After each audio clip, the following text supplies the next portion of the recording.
Em breve teremos a mesa 1. Todo mundo está entrando, mas não está aparecendo, entendeu?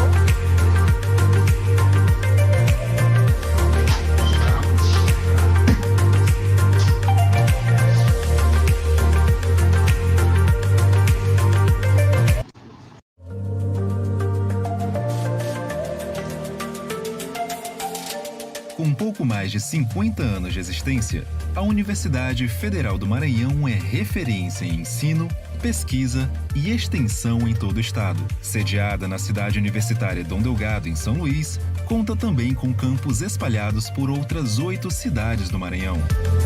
Com bacharelados e licenciaturas, atualmente a UFMA abrange praticamente todas as áreas do conhecimento nos cursos de graduação. E entre os cursos de maior tradição está o de Comunicação Social, que em 2020 completa nada menos que 50 anos de história. E além da importância de nós estarmos celebrando esse marco histórico de um curso de graduação numa universidade pública, nós estamos também celebrando a importância de termos uma área de comunicação consolidada no nosso estado, na nossa universidade, que ajuda a construir a pesquisa, que ajuda a construir esse campo da comunicação de um modo geral.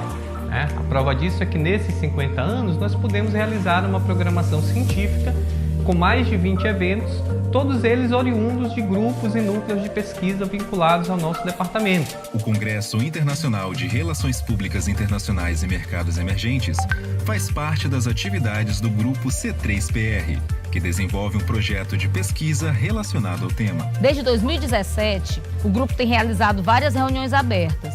Convidamos profissionais de várias áreas para que pudéssemos chamar de mercados emergentes e destacar de que forma os profissionais de relações públicas podem se adequar com essas áreas.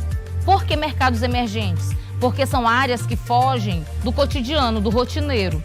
Áreas que estão em expansão. Esses temas relacionados são os mais atuais possíveis e os mais diversos também, já que a comunicação é um campo de estudo extremamente transversal, presente nos mais diferentes aspectos das relações sociais. Para o grupo de pesquisa C3PR, é a oportunidade de encerrar um ciclo e iniciar uma nova etapa de pesquisa, ainda sobre relações públicas internacionais. Para todos os envolvidos, é a oportunidade de unir academia e mercado, fazendo com que as experiências do mercado sejam discutidas na academia e as pesquisas desenvolvidas na academia possam ser compartilhadas com o mercado. A Universidade Federal do Maranhão se esforça para ser um ambiente de apoio e incentivo ao desenvolvimento acadêmico. Por isso, temos o orgulho de abrir as portas para o Congresso Internacional de Relações Públicas Internacionais e Mercados Emergentes.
Olá, bom dia, boa tarde ou boa noite, dependendo de onde você estiver nos acompanhando. Eu sou Paulo Henrique Soares, sou diretor de comunicação do IBRAM e ex-aluno da pós-graduação da UFMA. Então, um prazer poder estar retornando à casa, digamos assim, um evento promovido pela UFMA, um prazer muito grande. Eu já tive a oportunidade de trabalhar e morar no Maranhão durante um tempo e foi um momento muito importante da minha carreira e da minha vida pessoal. E nesses momentos tive a oportunidade de ter convívio com vários professores da UFMA durante o curso, vários colegas, inclusive a professora Luiziane, que nos tornamos aí muitos amigos e é um prazer muito grande poder estar fazendo aí essa coordenação desta mesa com profissionais tão competentes e importantes do mundo inteiro. Então, sejam todos bem-vindos, eu vou estar mediando aqui com vocês esse debate, essa conversa, né, e vai ser um prazer conduzir esse evento dentro do Congresso Internacional de Relações Públicas Internacionais e Mercados Emergentes. A temática de hoje nós vamos estar discutindo estratégia de negócio, comunicação, reputação, o cenário global e a atuação local das organizações. A gente sabe que o grande desafio do profissional de relações públicas e de comunicação é entender o contexto que a gente está operando, aonde a gente está trabalhando e como a gente está fazendo esse trabalho. E para isso é importante compreender as tendências globais, é importante compreender como nós estamos nos comportando, quais são as tendências da área de relações públicas e de comunicação, mas também é importante entender o como agir localmente. Então, esse é o desafio. Na mesa de abertura, com o professor Esnel, com a professora Maria Aparecida Ferrari e com o Sérgio Giacomo, eu acho que quem teve oportunidade de assistir, já viu quais são os desafios de um profissional da área atuando nesse mercado tão complexo, tão competitivo e tão interessante. Então, o desafio nosso hoje é fazer esse debate das questões que são globais, de como essa comunicação passa a ser concretizada localmente. Teremos primeiro uma apresentação da Sheila, né, direto de Moçambique, que vai conversar um pouco com vocês, e eu gostaria de incentivá-los já a colocar no chat perguntas, dúvidas, comentários, para que depois da apresentação a Sheila possa conversar um pouco com os participantes. Mais uma vez, obrigado pela organização, obrigado à organização pelo convite de estar mediando essa mesa. Eu vou apresentar a Sheila, primeiro uma pessoa que eu tive a honra de trabalhar durante alguns anos, aprendi muito com a Sheila, tive a oportunidade de trocar muitas experiências, aprender muito sobre a comunicação, sobre relações públicas no cenário África, no cenário Moçambique. Tivemos excelentes oportunidades, né, de bons projetos, de projetos não tão bons e até mesmo de crises que a gente teve que conviver. Então, a Sheila é pós-graduada em gestão de empresas pelo STEM e licenciada em ciências de comunicação com especialidade em marketing e publicidade pelo ISTU. Gestora em comunicação, marketing, qualidade e responsabilidade social, formada há mais de 20 anos. Mas é muito nova, como vocês estão vendo aí. Né? Desde 2014, ela é gerente de comunicação para a África da Vale, empresa Logistics. Liderou por mais de 10 anos o Departamento de Comunicação Institucional de Responsabilidade Social e o setor de melhorias do serviço no Banco Millennium BIM, um banco moçambicano. Iniciou sua carreira como locutora de TV, seguindo-se como docente universitária nas cadeiras de Relações Públicas e Organização de Atividades Públicas e Sociais no ISPU. É membro fundadora da Associação Moçambicana de Profissionais de Relações Públicas, APRPM, e recentemente tem vindo se capacitar nas áreas de desenvolvimento humano, em Humanistic Coach, adquirindo competências para uma melhor gestão de pessoas, tendo em conta o seu sistema social. Sheila, muito obrigado pelo convite. É uma honra, um prazer estar aqui com você para essa conversa. Eu vou compartilhar agora a sua apresentação e você fique à vontade, por favor. Obrigada, Paulo. Bom, muito boa tarde a todos. Boa tarde, bom dia, boa noite. Para mim é, de facto, uma honra estar aqui hoje e aceitar o convite do Paulo Henrique, que já falou muito da nossa trajetória profissional e pessoal. Agradecer também do fundo do coração à UFMA, na pessoa da professora Lisiane Saraiva, pelo convite e pela empatia que nós tivemos logo no primeiro contacto. De facto, é um prazer estar aqui ao lado de profissionais da área de comunicação e pôr Moçambique no mapa mundo. Para nós, africanos, para mim, moçambicana, é muito importante, de facto, também partilhar um pouco aquilo que é o contexto cultural, social e económico e os desafios que Moçambique tem, principalmente porque ser um país, de facto, que faz parte aqui do sudoeste africano, é um país grande, não tão grande como o Brasil, mas com cerca de 30 milhões de habitantes, mas que vem de um desafio histórico muito recente, de uma independência muito recente, só em 75. Então, como é que, quando eu ouvi o convite do Paulo e da professora Lisiane, pensei logo, como é que vamos falar de globalização, de comunicação para um país jovem? Jovem no sentido que está saindo da sua independência muito recentemente. Então, vamos falar um pouco mais sobre isso e espero, de facto, agregar valor em termos de conhecimento e também estou aqui para aprender e estou disposta a de responder a maior número de perguntas possíveis. Então, vamos a isso.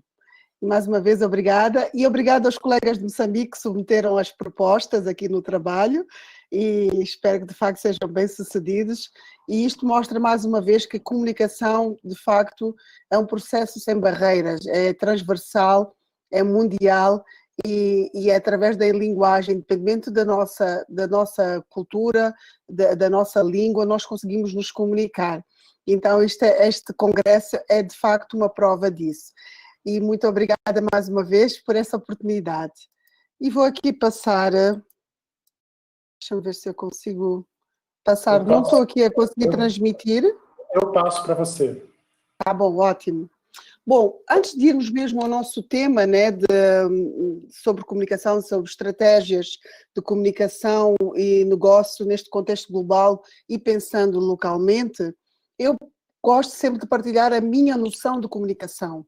Para mim, comunicação, podemos ir para as várias definições académicas de emissor, receptor, canal, não é essa visão, porque acredito que muitos de vocês que estão aqui já devem ter dado isso nas primeiras cadeiras, mas é o sentido de comunicação que eu dou, de acordo com a minha experiência e toda esta trajetória corporativa e pessoal. Para mim, comunicação é conexão, né?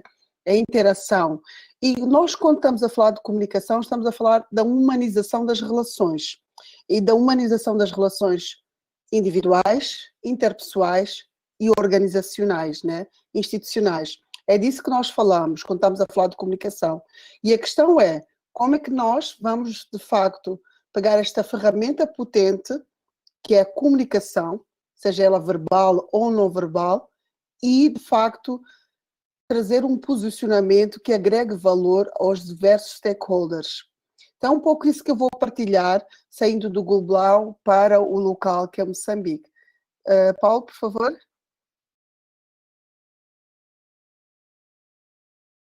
Para falar de comunicação em contexto global e de relações públicas, vou trazer aqui uma visão também um pouco desta visão de comunicação institucional, né?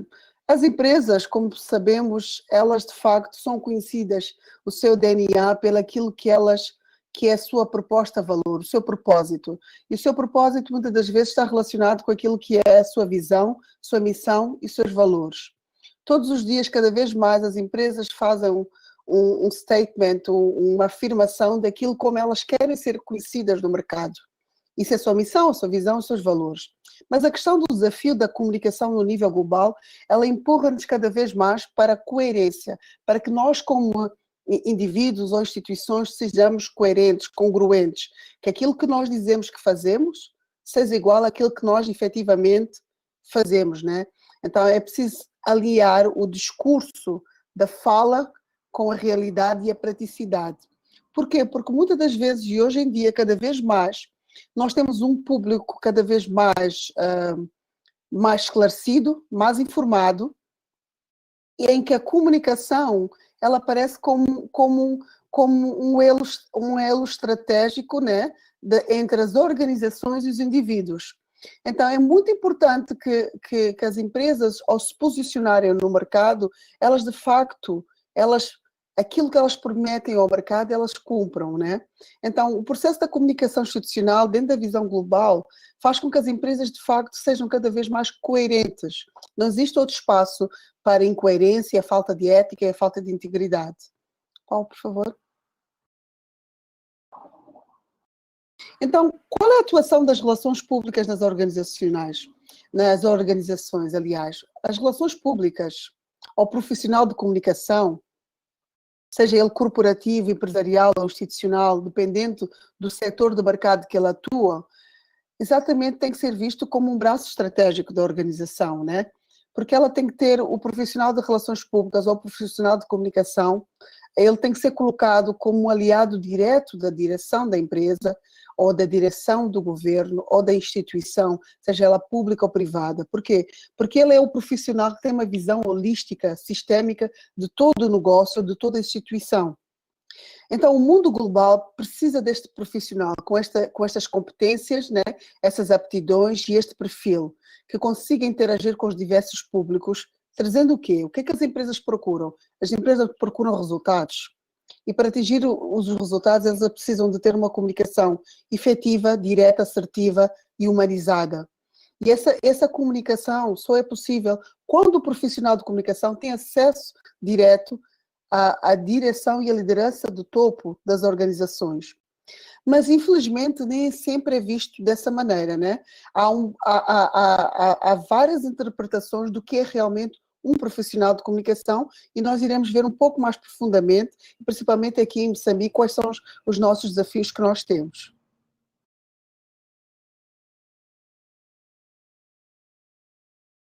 E como eu disse, o exercício da profissão de relações públicas, como eu já tinha falado, exige de facto um profissional com uma série de competências, né? Tem que ser um profissional que tenha, para além de competências inatas ou inatas e adquiridas de comunicação, tem que ter competências de liderança, tem que ter competências, tem que ter uma visão sistémica de todo o negócio, tem que ter competências de, acima de tudo, de gestão, liderança de equipas, gestão, comunicação, e uma coisa que o profissional de comunicação neste contexto global tem que ter, acima de tudo, é capacidade de ter escuta ativa. Muitas das vezes nós que somos profissionais de comunicação somos conotados, taxados como alguém que fala muito, e até porque falamos, somos comunicólogos, mas o que é preciso ter neste momento desenvolvido, que é uma sensibilidade que ao longo do tempo não tivemos, porque se calhar porque falamos, comunicamos, é a escuta ativa. E essa escuta ativa não é só uma escuta, acima de tudo é uma escuta sensorial, que não é só escutar com os ouvidos, é ser um grande observador, é estar atento a toda a dinâmica do mundo. Hoje nós vivemos num contexto que é chamado um mundo VUCA, que se calhar já é uma palavra, uma expressão que tem sido muito falada. O que é isto, o mundo VUCA? É um mundo volátil, incerto, complexo, ambíguo, e que exige ao profissional de relações públicas, de comunicação, uma grande adaptabilidade e flexibilidade. E para que ele tenha uma grande adaptabilidade e flexibilidade, ele tem que ter algumas componentes que normalmente em gestão a gente chama de CHA: conhecimento, habilidade e atitude. Ele tem que ser proativo, tem que ser flexível, tem que ter visão do todo. Porque se ele não conseguir ter uma visão do todo, ele não se consegue posicionar de forma estratégica, como eu falei, como aquele braço direito, esquerdo, aliado à gestão, né? Porque ele é que vai dar o direcionamento, ele vai funcionar, de facto, como interface entre os vários públicos, entre vários departamentos, entre os vários ministérios, porque ele é o profissional que vai ter essa visão de facto, conseguir levar a empresa ou a instituição aos objetivos e resultados esperados de forma sustentável. Por favor. Então, quais são os objetivos da nossa comunicação institucional? Um deles é contribuir para engajar e motivar os trabalhadores. A comunicação institucional ou a comunicação interna, porque dentro da comunicação nós temos várias vertentes, né? E uma comunicação em tempos globais ela é abrangente. Já não temos uma empresa, por exemplo, nós podemos estar no setor financeiro, e o setor financeiro, por exemplo, trabalha muito com uma comunicação para fora, mas nenhuma empresa vai subsistir se de facto não trabalhar primeiro para dentro, antes de chegar ao seu público externo, independentemente que público seja ele. Então, quando nós estamos a falar de comunicação, o nosso primeiro foco é nosso capital, que é os trabalhadores. É ele que nós temos que partilhar uma comunicação transparente para garantir, de facto, que ele seja o embaixador da nossa marca. Então, esse é o objetivo, um dos objetivos é engajar, de facto. O outro objetivo é, de facto, criar e afirmar uma cultura institucional. Isto é, eu falei ali atrás que é garantir que a missão e a visão e os valores da empresa seja, de facto, absorvido por todos os públicos, principalmente pelos trabalhadores, porque nenhuma empresa vai obter resultados sustentáveis se de facto não conseguir transmitir aquilo que é a sua visão, qual é o seu produto, qual é a sua oferta, como é que ele de facto vende um produto ou um serviço de forma sustentável no mercado. Então, é estabelecer relações de confiança, divulgar o posicionamento estratégico da empresa, ajuda a aumentar a notoriedade e ajuda de facto a garantir esta reputação que todos procuramos, o bom nome, a credibilidade, e ajuda, acima de tudo, uma coisa que nós temos vivido nos últimos tempos, a evitar crises. E nós hoje não vamos em profundidade, porque senão daria um tema, o próprio processo, só isso seria um tema, mas é dizer, este profissional de comunicação, se não tiver informação de forma privilegiada e estratégica, ele não tem como proteger e garantir, de facto, blindar a empresa ou a instituição e garantir essa favorabilidade. E, por fim, nosso grande objetivo é garantir a reputação e a marca. Por favor, Paulo. O Paulo vai me dando feedback quando o tempo estiver ali. Não, já no temos limite. mais uns 10 minutinhos. Ok, vou correndo então.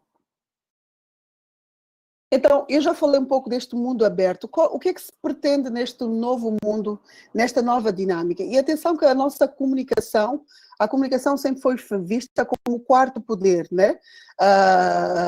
Que é através da comunicação social, hoje na comunicação institucional, porque de facto tem capacidade de influenciar.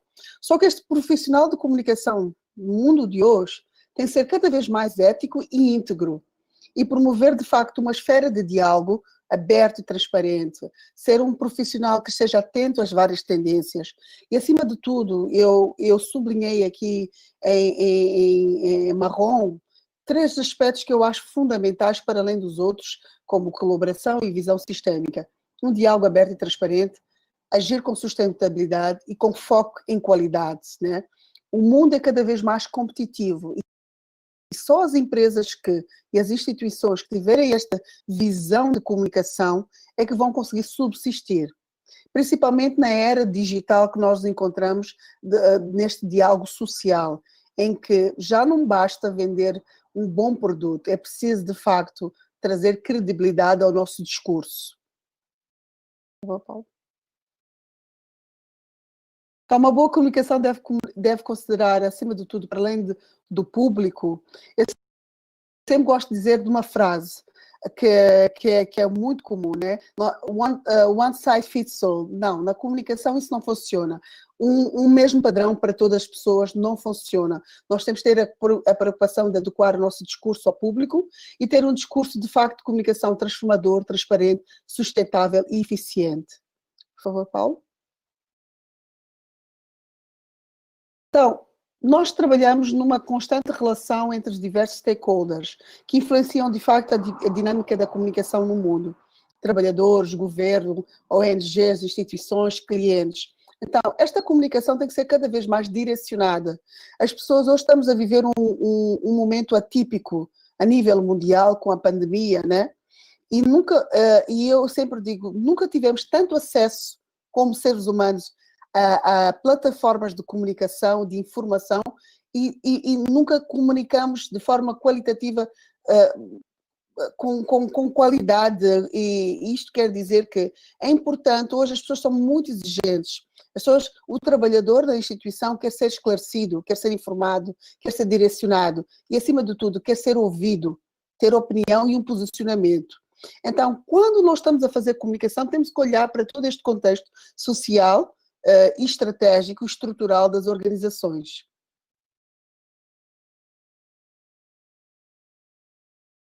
Então, por que é que nós temos que ter este diálogo permanente com os nossos stakeholders e como profissionais de comunicação temos que garantir, de facto, que esta interação seja uma interação saudável, contínua, sustentável e permanente. Nós sempre dizemos agora, e uma coisa que na empresa que eu trabalho, na Val, sempre diz, comunicação é frequência e repetição.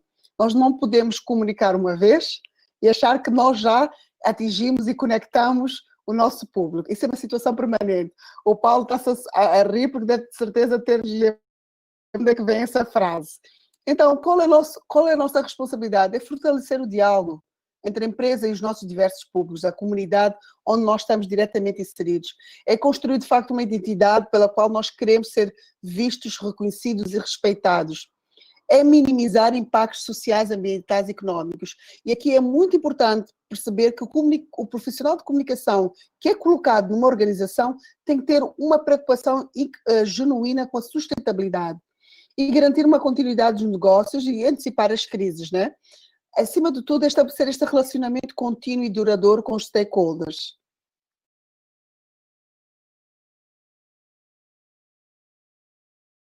E como é que exercício da comunicação institucional em Moçambique? Aqui é que vem um grande desafio. Podes passar. Como eu disse ao Paulo no início, Moçambique é um país que foi colonizado por Portugal e está independente desde 75, desde 25 de junho de 75. É um país novo, 80 anos de independência. E para além de ser um país novo, e que também, como é característico dos países africanos, é rico em recursos naturais. E o que é que isto significa? Existe aqui uma pressão global e local, em que nós não tivemos tempo de desenvolver a nossa comunicação. Por quê? Porque nós não tivemos tempo ainda de desenvolver aquilo que são as nossas necessidades básicas.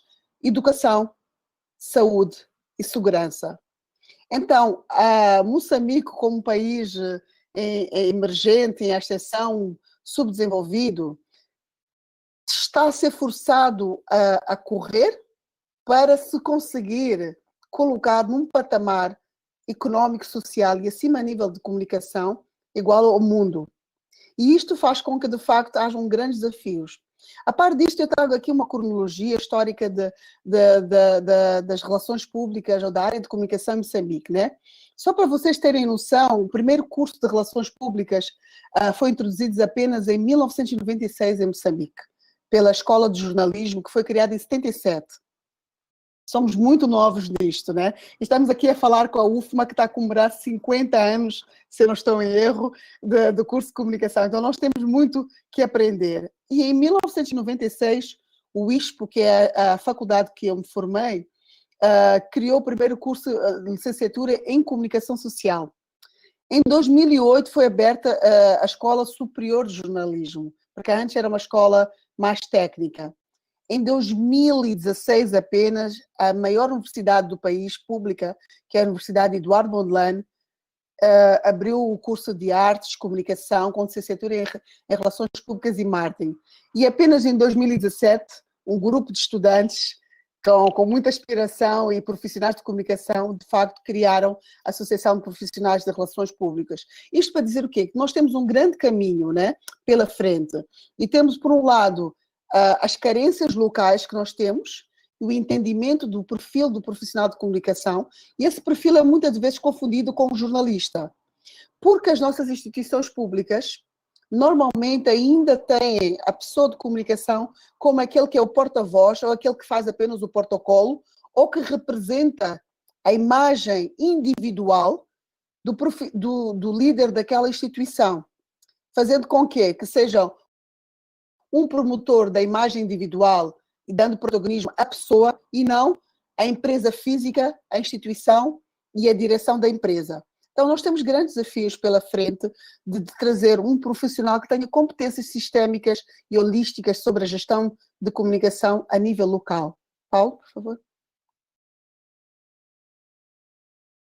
Bom, eu já falei um pouco da associação, foi criada em 31 de outubro de 2017 e o grande objetivo da associação foi, de facto, foi de defender e divulgar o melhor entendimento do profissional de relações públicas. Nós queremos, de facto, trazer, esta imagem da importância do profissional no mercado moçambicano, africano e internacional. Então, eu vou passar aqui muito rapidamente alguns desafios locais que nós temos.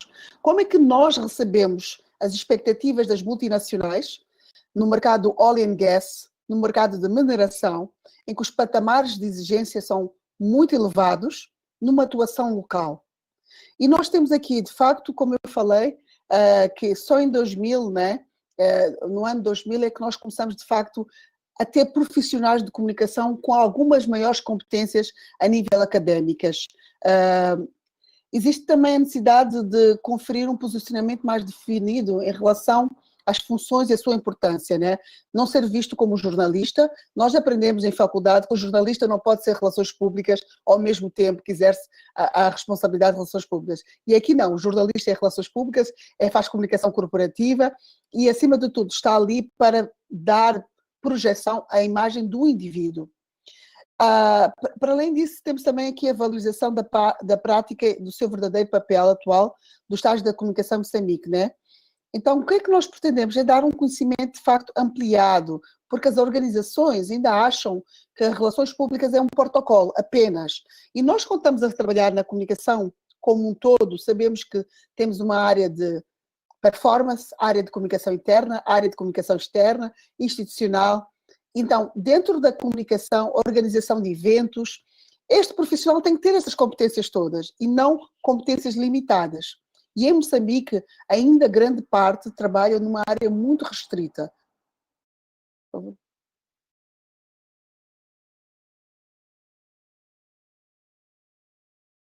E, acima de tudo, quando nós vemos os anúncios de contratação de profissionais de relações públicas, confunde-se muito com profissional de marketing, confunde-se muito com profissional de jornalismo e, acima de tudo, às vezes, com comercial. Então, há uma grande confusão, há uma necessidade da academia e das empresas se juntarem para que, de facto, este profissional tenha a valorização e o respeito que ele merece.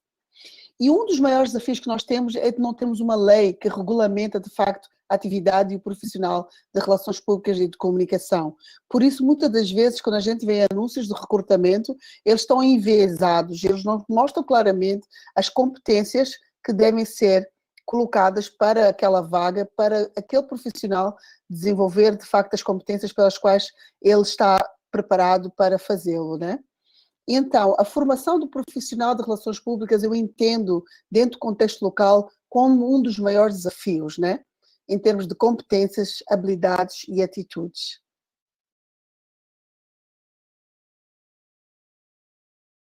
Então, o que eu quero trazer aqui mais já para o fim, dentro desta apresentação, é que algumas reflexões, né? É importante trazer um caráter interdisciplinar estratégico às relações públicas. Eu não acredito que isso seja uma questão só de Moçambique. Eu acredito que isto é uma questão global. Agora eu vou sair do local para o global novamente. Ainda há uma visão de relações públicas pouco esclarecida pelos todos os opinion makers e players do mercado. Então é preciso trazer aqui, através de plataformas como este congresso, esta visão sistémica de como o profissional de relações públicas pode ser um aliado estratégico ao negócio e pode conseguir, para além das áreas operacionais de produção, trazer resultados sustentáveis às empresas. Há uma necessidade também de articular aqui esforços de gestão integrada das ações ligadas à sustentabilidade sociocultural e económica do país, né? Nós precisamos, como profissionais de comunicação, acima de tudo, para além de elevar a nossa profissão, ajudar aos líderes da opinião, às instituições, de facto, a investirem em comunicação, a investirem em educação.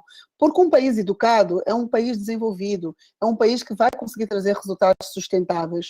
Hoje em dia temos que importar a maior parte dos nossos recursos. Porquê? Porque ainda temos um grande caminho em termos de capacitação. É preciso haver a regulamentação desta atividade, né? Porque, de facto, só com a regulamentação é que nós vamos ter o lugar, isso é em Moçambique e no mundo, o lugar que está disponível e que de facto corresponde às necessidades do mercado. Enquanto essa atividade não for regulamentada, ela vai ser sempre mais uma atividade paralela e não estratégica. Sobre o perfil do profissional já falei, podemos avançar.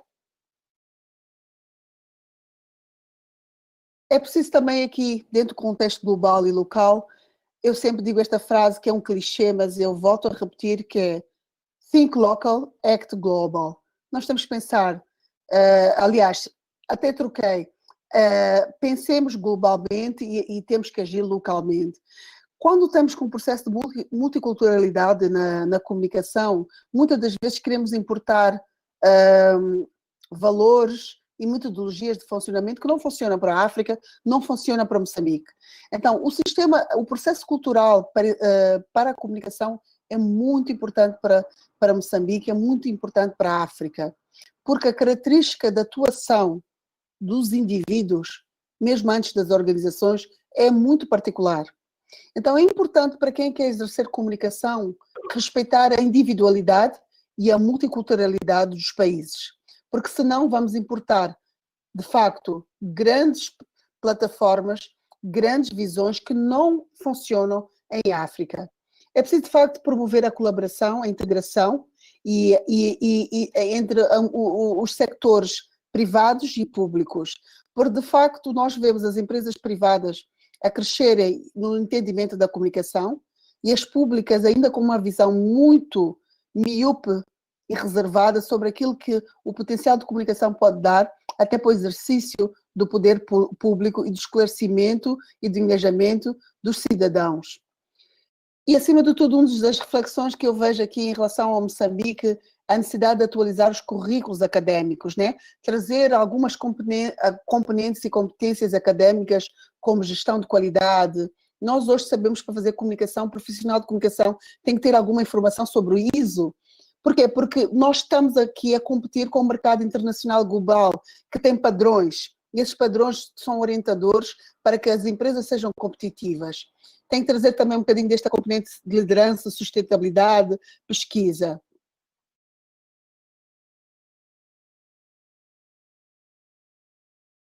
Então, por fim, qual é este papel do profissional? O nosso grande objetivo, quando falamos de comunicação, quando falamos do contexto global, estamos a falar de reputação e estamos a falar de resultados. O grande objetivo, de facto, com todas as ações, estratégias, é incrementar a reputação das empresas e dar visibilidade das suas ações, da sua visão, da sua missão, dos seus valores, da sua atuação, dos seus produtos e serviços nos diferentes stakeholders.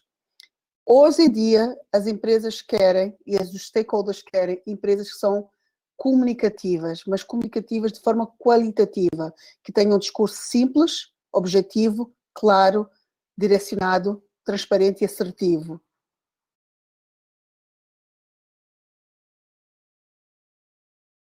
E agora a reputação em países emergentes, né? Eu acho que aqui o que eu queria focar simplesmente é agir com conformidade.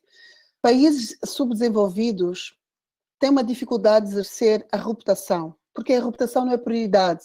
Por quê? Porque nós estamos a competir com um sistema que muitas das vezes não é ético, muitas das vezes não é íntegro e muitas das vezes funciona num mecanismo de favoritismo. Então, um dos grandes desafios que eu vejo que os países emergentes têm é, de facto, agir com ética, integridade e, acima de tudo, em conformidade. Porque quando nós agimos em conformidade, nós garantimos, de facto, uma transparência e uma valorização não só das empresas, mas também das instituições públicas. Então, para mim, a palavra-chave é conformidade. É um grande desafio que nós temos ainda, porque vivemos num sistema em ascensão, né, em que existe o poder público, ainda sobrepõe-se ao poder das empresas privadas e da população em geral.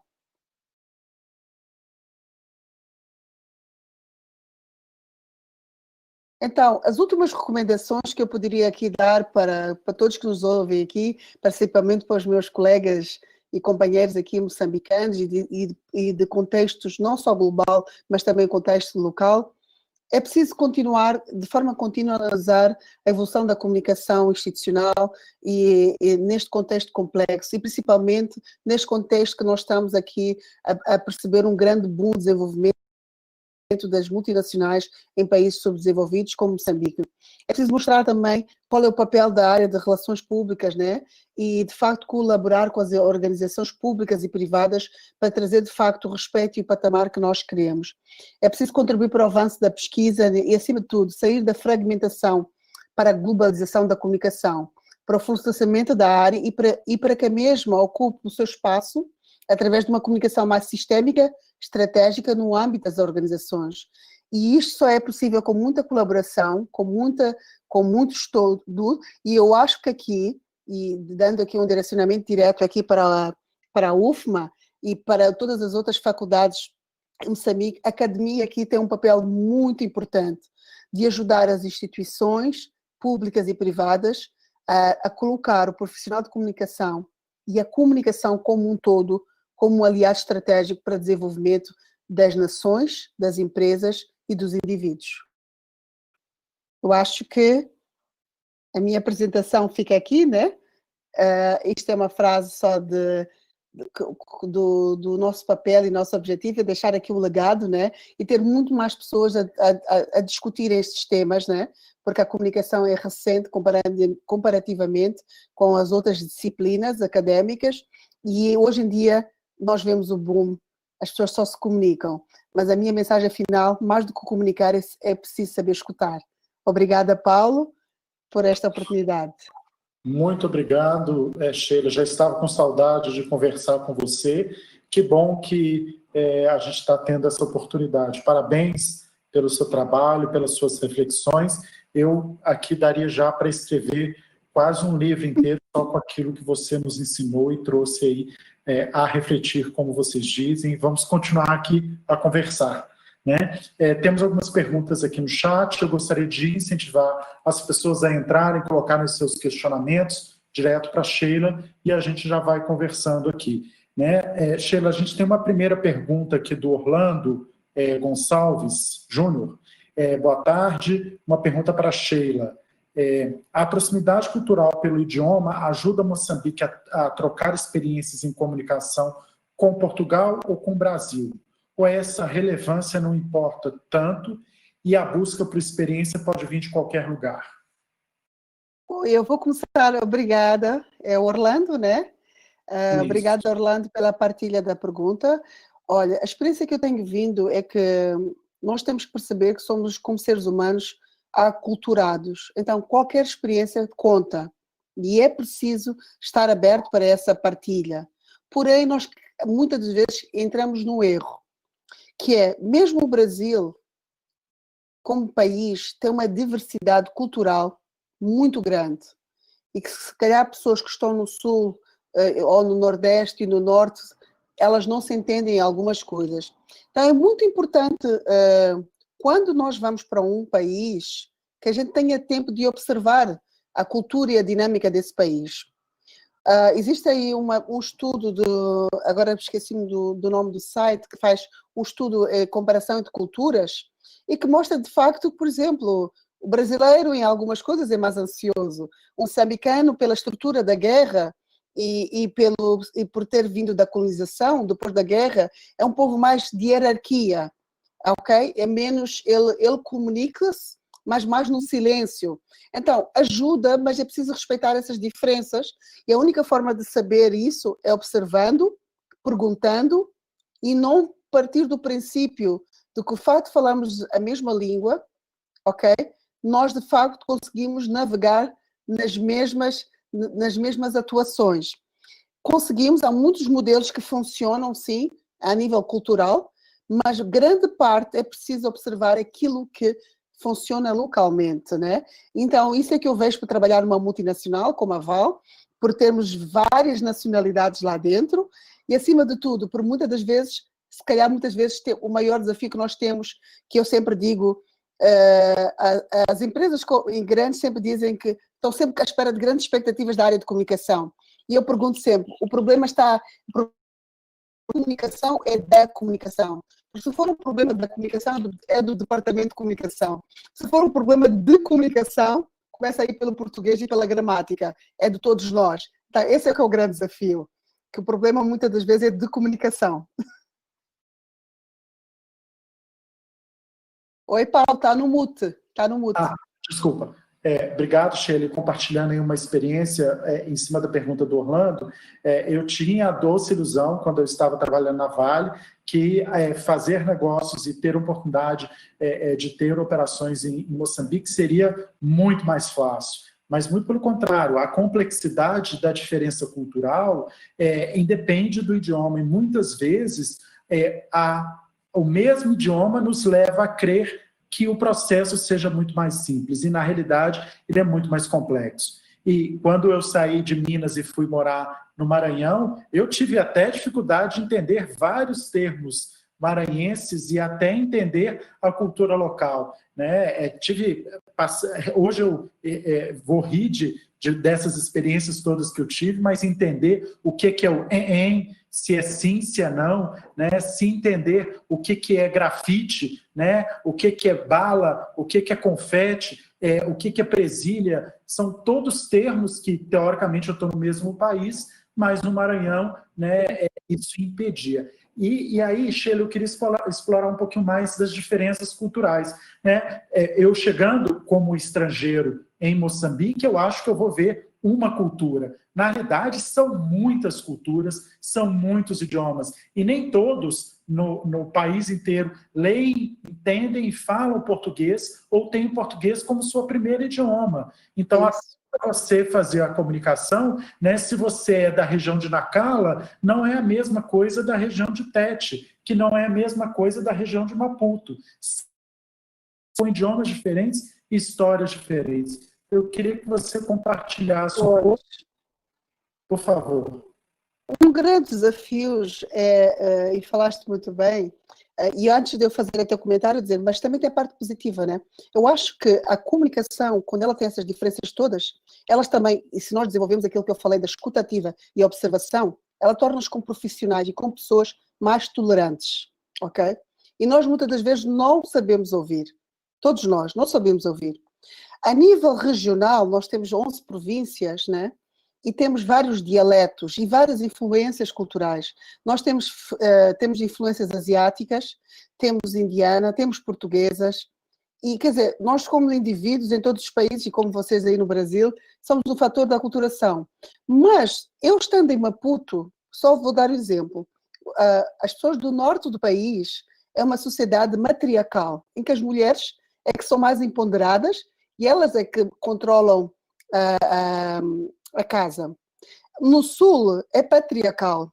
Os homens, o homem, aquela figura do machismo, do provedor, é a característica do sul. Então imaginemos falar de diversidade, falar de cultura e falar de comunicação, quando estas pessoas têm a concepção delas de valor é totalmente diferente. O que elas dão importância é totalmente diferente.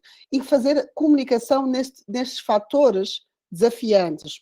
Então, o pessoal do norte, de Nampula e Nacala, não vai ser no geral, pelo menos agora já melhorou, não é um trabalhador que é fidelizado.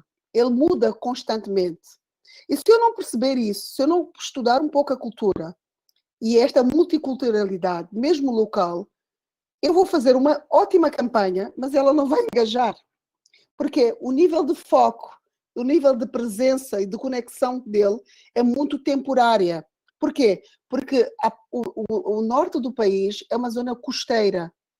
E como é uma zona costeira, foi habituada a uma mobilidade constante, territorial. Então estas pessoas, quando eu me comunico para elas, o sentido de se eu falar de bónus de produção, se eu falar de reconhecimento, ele não vai entender, ele vai ser um trabalhador que vai querer ganhar aqui e hoje, ok? E quando eu falo do setor, por exemplo, da guerra, muito, por quê? Porque nós não temos um sentido de longo prazo, porque nós não sabemos se vamos viver até amanhã. Então as pessoas não se fidelizam. Isso aí, para um aspecto cultural, era só para dizer que estes pequenos fatores são tão importantes para quem está à frente nas organizações da área de comunicação institucional, corporativa, empresarial, que é conhecer o meu público. O que é que gera e agrega valor? Porque o que é valor para mim pode não ser valor para outra pessoa. Então, o profissional de comunicação, antes de tudo, ele é um sociólogo, ele é um psicólogo, ele é um antropólogo, ele tem que ter eu não digo que ele tem que estudar profundamente isso, mas ele tem que ter sensibilidade para tudo isto. Então, isto eu acho que é o grande desafio da nova era do profissional de comunicação. E aí, Sheila, é interessante como nós, muitas vezes, vemos alunos na universidade não valorizando todas essas matérias que são fundantes para a nossa profissão, né? achando que, para que eu estou estudando sociologia, para que eu estou vendo antropologia, para que eu tenho que ver teoria, né? Eu quero aprender, eu quero fazer na prática. Fazer na prática, você faz no mercado, mas esta constituição das matérias teóricas, elas são fundamentais para a qualificação de um profissional. Eu tenho aqui uma pergunta do Pedro Portugal: existe uma demanda por mais profissionais de RP em Moçambique ou ainda um mercado limitado profissionalmente? Acho que tem gente querendo mudar para Moçambique. Bem-vindos. Ainda é um mercado limitado profissionalmente. A concentração de profissionais é muito pequena. Eu não tenho a noção do Brasil, mas se calhar profissionais com esta visão sistémica mesmo, são muito poucos. Existem já muitos alunos a serem formados, porque, como eu já falei já há alguns anos, mas assim, que estão no mercado com nível de posicionamento que se calhar eu estou e alguns outros colegas estão, não sei se a gente chega a 50 para todo o país. E é um país de 30 milhões, aproximadamente 30 milhões de habitantes. Então, e que tem um setor informal e de pequenas empresas em ascensão. Então, há espaço, sim, para profissionais de comunicação, mas é preciso educar. Mas não é educar os profissionais, é educar o mercado sobre a relevância desses profissionais. Porque eles até podem ser muitos, mas se o diretor, o board director, o PCA, o COO, achar que ele é um homem de protocolo, pode haver 100 profissionais e eles não vão ter visibilidade. Então, por isso que a academia tem que trabalhar muito em ligação com as empresas nesse sentido. Sheila, não vai embora, fica aí com a gente vai ainda conversando. E aí, como profissional de comunicação, eu tenho que contar o que aconteceu, né? Nós estávamos planejados aqui em ter duas pessoas no painel, que era a Sheila e a Cara, que é uma professora americana que estuda relações públicas. Ela passou uma mensagem minutos antes da gente começar, falando que teve uma tempestade na região onde ela mora, nos Estados Unidos, está sem internet. Ela conseguiu entrar na prévia que a gente fez, mas a internet dela caiu e ela não está aqui com a gente. Mas, como a gente tem que ter soluções, nós já temos uma outra profissional de relações públicas, que é a Cristina Rô. Cristina, muito obrigado por ter aceito esse convite, literalmente em cima da hora, né? Você é uma profissional extremamente qualificada para estar nessa mesa, então agradeço muito a sua disponibilidade de estar aqui participando desse debate.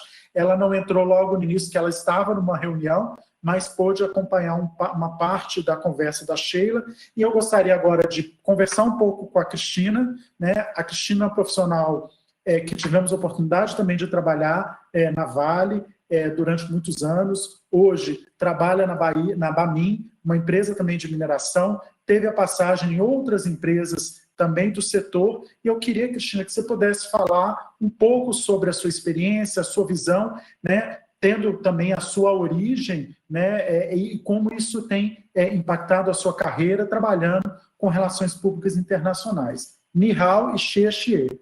Né? Ni hao a todos. Paulo, muito obrigada pelo convite. É uma honra estar aqui. Que bom que minha reunião terminou antes, não, na verdade terminou no horário, e eu pude participar, então, desse encontro tão importante para vocês e para mim também. Contando um pouco da minha trajetória, eu sou nascida em Taiwan, então eu sou taiwanesa de origem.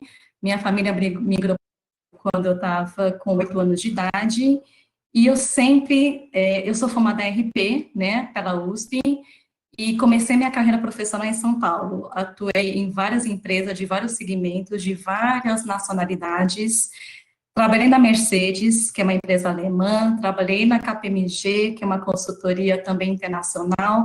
Trabalhei em outras empresas de várias outras nacionalidades. E hoje eu estou trabalhando numa empresa que é mineração, fica localizada na Bahia, porém nós somos controlados por um grupo de Cazaquistão. O chairman da nossa empresa, ele é norueguês, mora no Canadá, e o chefe do chefe dele é alemão. Então, assim, a gente lida com uma diversidade cultural gigantesca.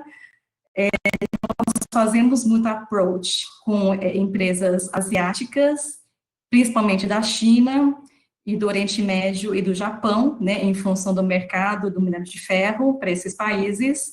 Então, eu diria que eu vivo uma pujança cultural bastante rica, e eu gosto muito de transitar nesse universo que eu acho muito rico.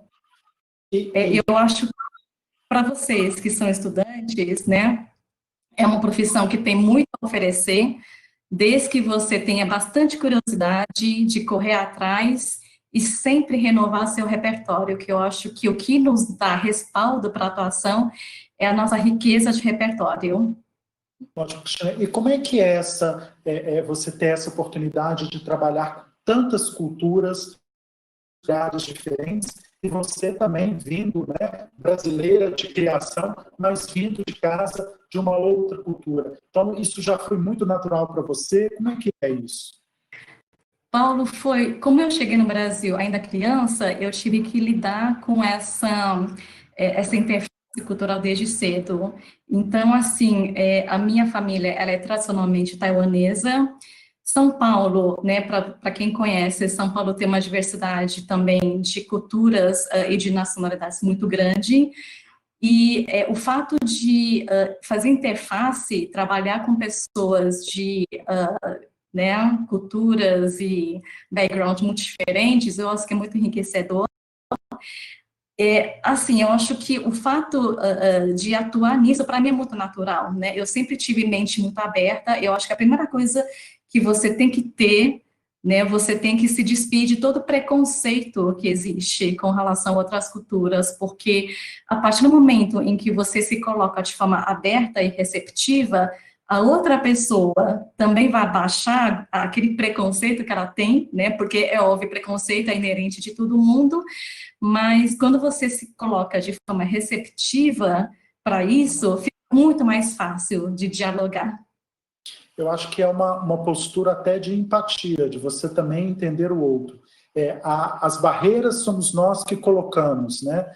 E nós vamos criando essas barreiras para dizer ou rótulos. Mas quando você está no universo global, isso não pode existir. E, mais uma vez, a função e a necessidade de uma comunicação clara, objetiva, sempre. Né? Porque nem sempre aquilo que eu falo é aquilo que você vai entender ou aquilo que a Sheila vai entender. Porque nós também interpretamos essa comunicação a partir de experiências únicas e pessoais.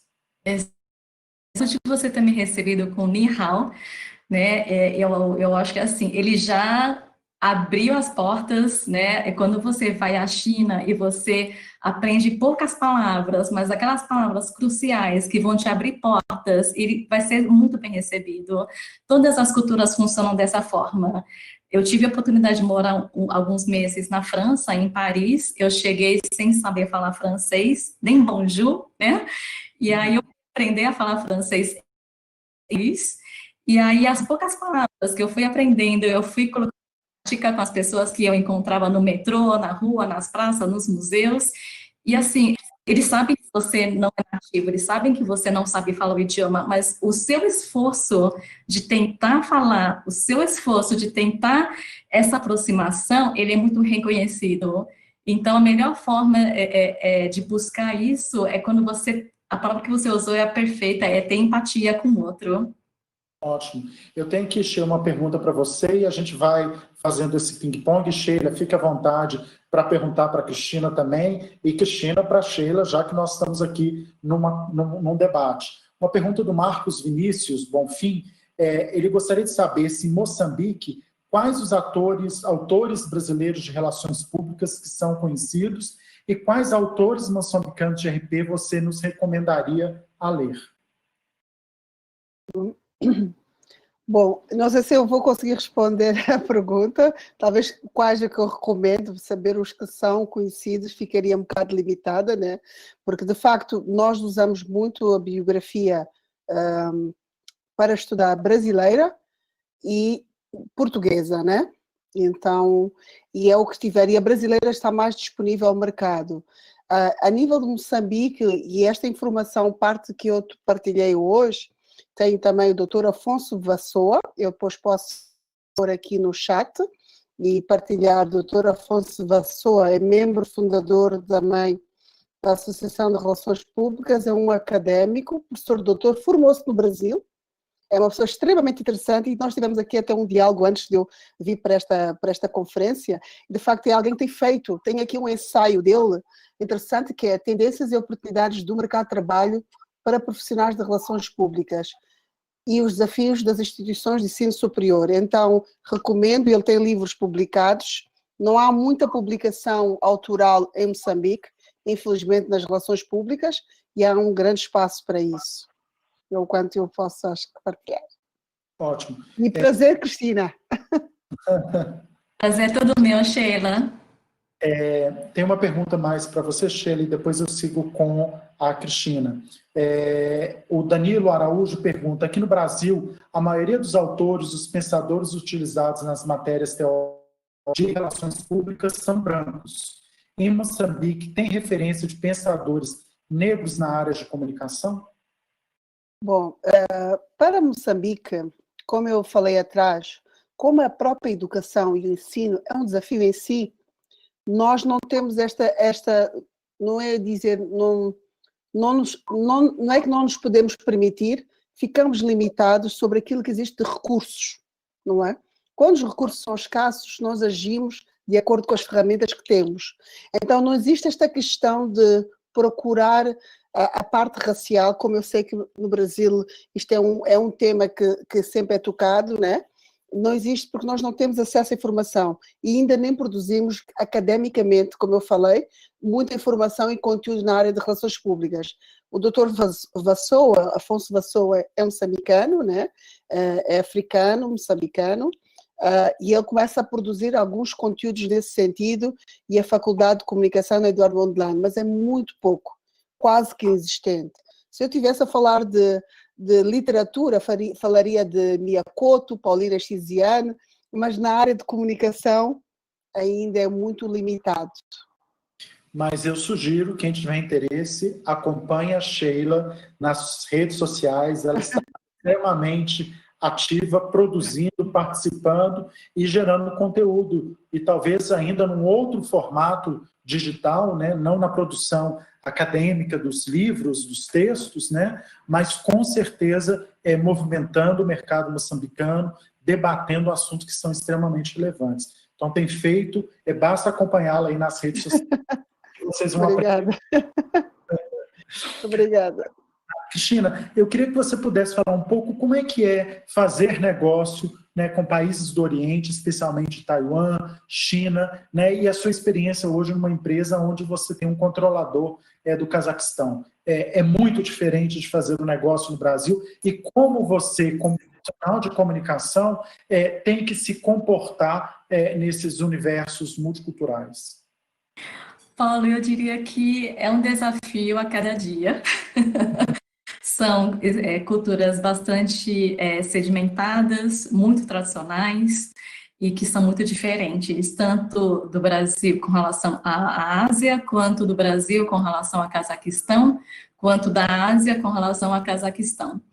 Eu acho que nesse universo, né, não tem sido fácil, né, negociar com o oriental. Eu estou falando de várias culturas dentro desse escopo, né, do Oriente. Você, quando vai negociar com os chineses da China, você se comporta de um jeito, quando você vai dialogar com os japoneses é de outra forma, quando você vai falar com o pessoal de Taiwan é de outra forma, e se for da Coreia é de outra forma, e por aí vai, né? Tem muitas especificidades e nenhuma delas é similar com a cultura brasileira. Então, cada interface que a gente faz é um aprendizado.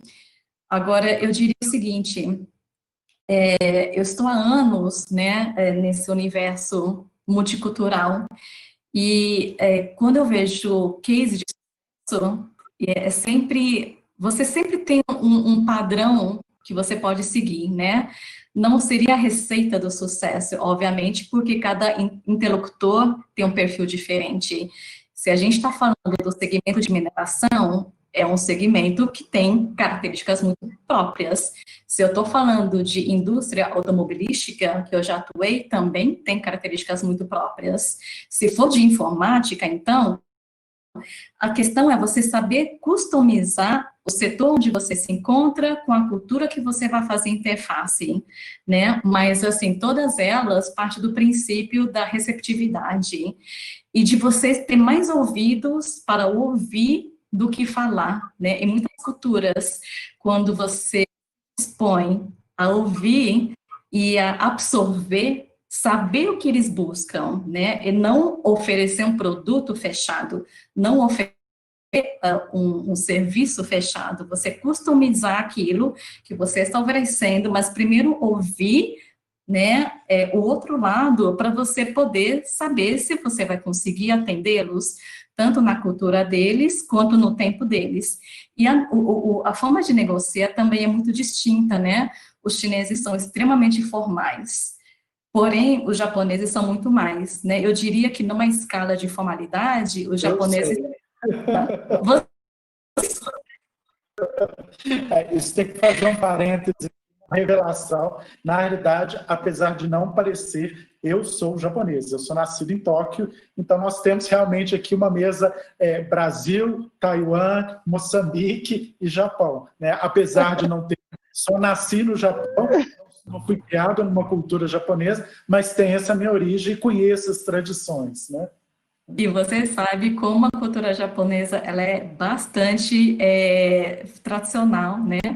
E é muito formal. Eu diria que a cultura japonesa é muito mais formal do que a cultura chinesa. E a forma de negociação também.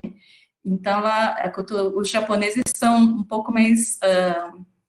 menos do toque, né? Os chineses até aceitam o toque, mas os japoneses não. Então, assim, tudo isso, você conhecendo como é que funciona, né, o outro lado, traz a proximidade. Então, assim, e outro, a cultura oriental, eu posso dizer que uma vez que você conquista a confiança deles, você se torna amigos para sempre. E uma vez estabelecida, né, essa relação de amizade, qualquer negócio é possível. Ótimo. Eu acredito que essa existência de várias culturas, ela é algo a mais para que nós, profissionais de comunicação, a gente tenha que pensar. Mas eu queria também acrescentar, muitas vezes, algo que a gente não pensa, que é a cultura das organizações, né? Então, eu tenho a cultura de Moçambique, depende de onde eu estou em Moçambique. Eu tenho a cultura da China, de Taiwan ou do Cazaquistão, e eu ainda tenho a cultura daquela empresa. Então, cada empresa tem a sua cultura. Então, nós da área de comunicação temos que prestar atenção, né? Porque, às vezes, o como se portar, o como falar, o como ajudar a empresa a se colocar, isso também tem interferência da cultura organizacional. Aí eu queria que a Sheila falasse um pouco disso, e depois Cristina. Oi, Paulo. Interessante o tópico que trouxeste. Eu acho que a cultura organizacional ela é norteador. É um norteador. E é muito importante que os profissionais, os trabalhadores, se identifiquem com isso. Por um lado, os profissionais, por outro lado, como a Cristina disse, o interlocutor, a interface, que pode ser outro stakeholder, pode ser o cliente, pode ser a instituição. Porque a cultura organizacional, por que eu digo que é um norteador? Porque ele, de facto, direciona.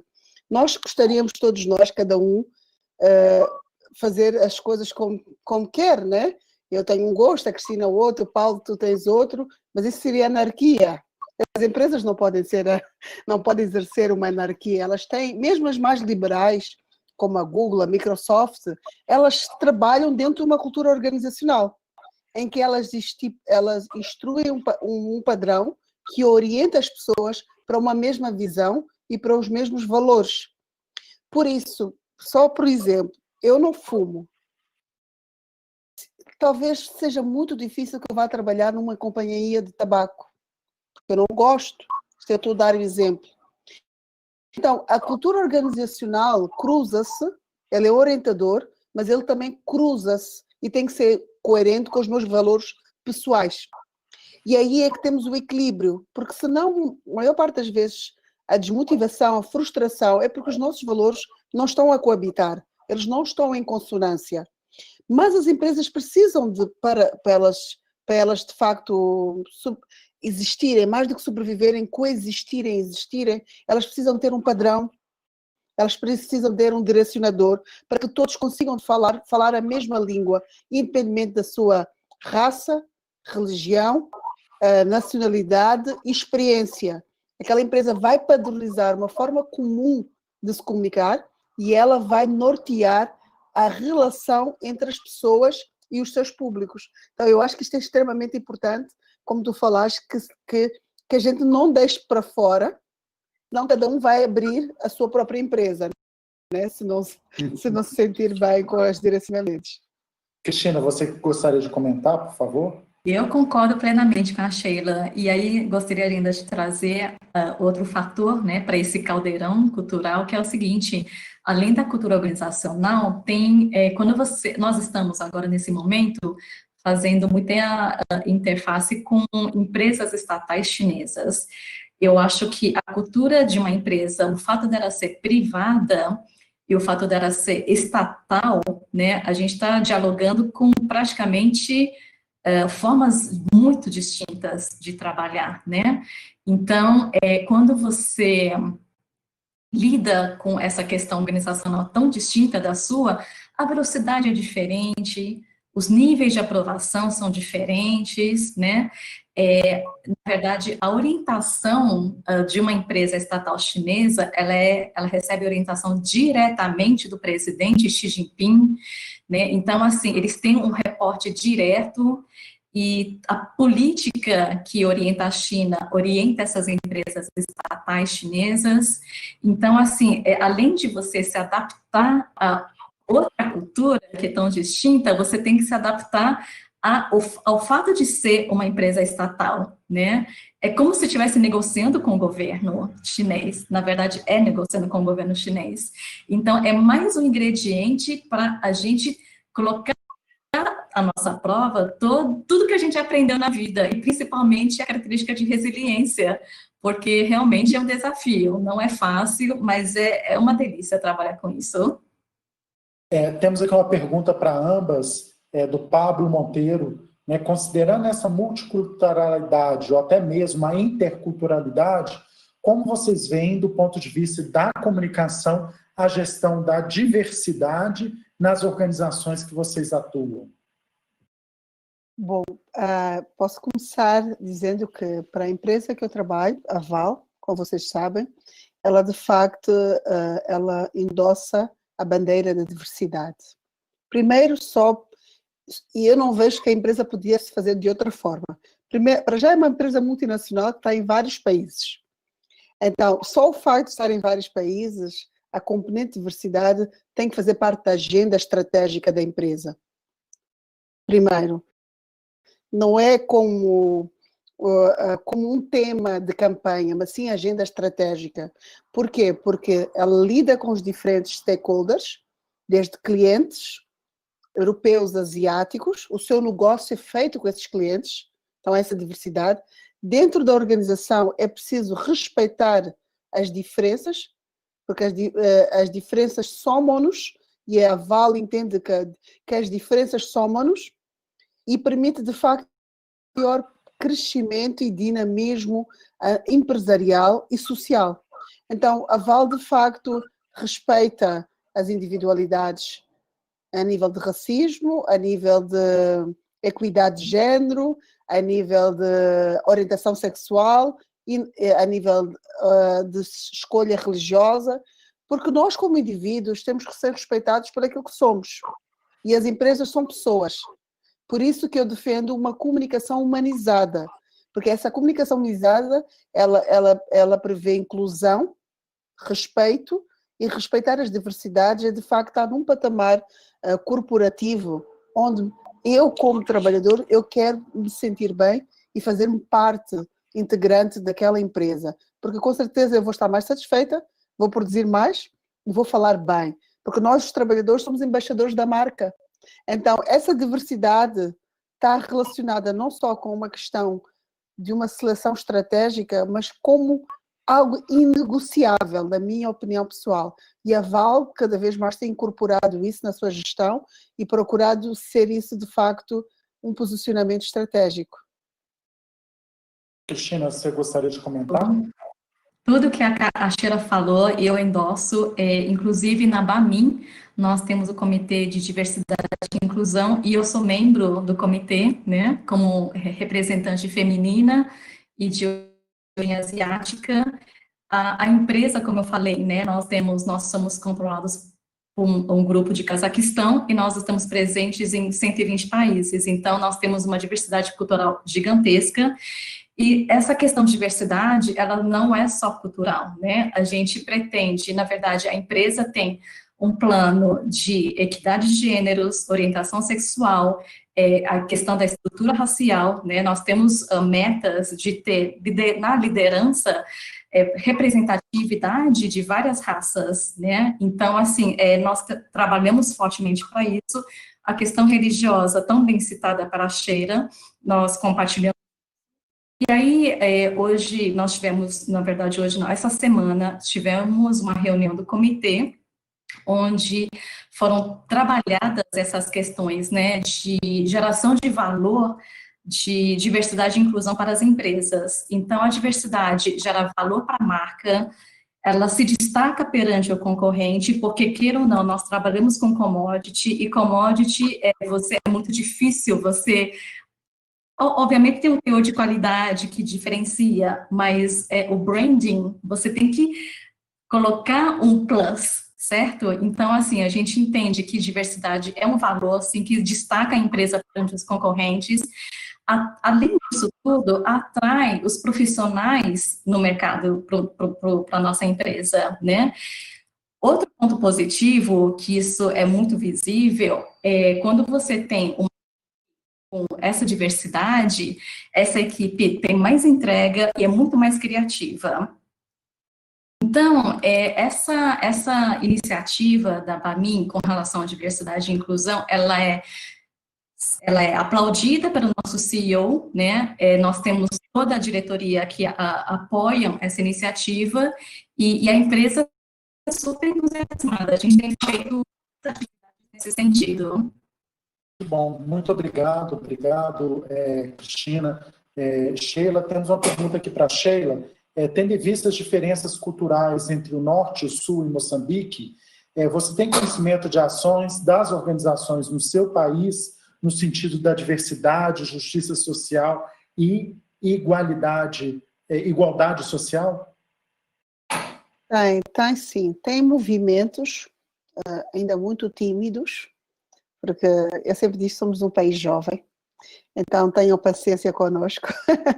E quando a Cristina, não sei se ouviu, porque saímos de uma independência há muito pouco tempo, 40 e tal anos, então isso é que faz de nós jovens, e há movimentos que de facto promovem isso, e há plataformas de discussão que vão trazendo esta questão da equidade de género, mas a nível que eu perceba como país, ainda é tímido, mas este ano, por exemplo, no novo governo, já temos muitas mulheres e consideravelmente ministras, ok? A proporção, e é no poder público que a gente vai começando a ver alguns sinais de facto dessa equidade. Temos já um número de dirigentes mulheres a crescer, mas ainda há um grande caminho. Ainda é um grande caminho e não é de nada expressivo neste momento. Eu acho que é como eu digo, o caminho se faz caminhando.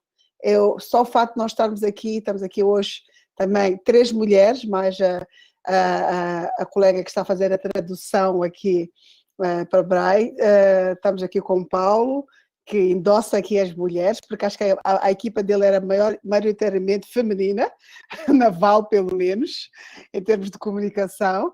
E eu acho que isto é um dinamismo, é uma dinâmica mundial, né? E as mulheres só agora começam a ter, de facto, o seu espaço, mas este é um caminho, né? Ótimo. Eu tenho aqui, por exemplo, uma coisa que eu aprendi muito trabalhando em Moçambique, é a necessidade da oralidade na comunicação.